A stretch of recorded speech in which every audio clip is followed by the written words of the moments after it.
What's the meaning of busman's holiday?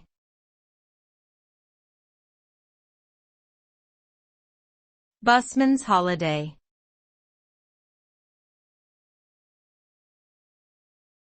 Busman's holiday.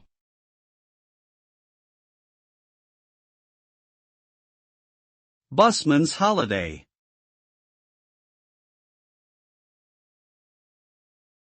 Busman's holiday.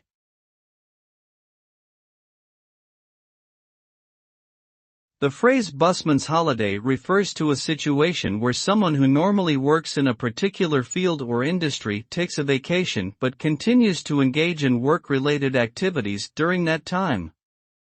For example, a bus driver taking a vacation but still wanting to drive buses for enjoyment, or a chef cooking on a holiday trip.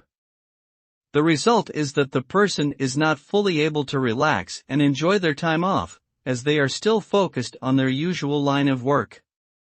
In some cases, this can even lead to burnout and a lack of mental rejuvenation, defeating the purpose of taking a vacation in the first place.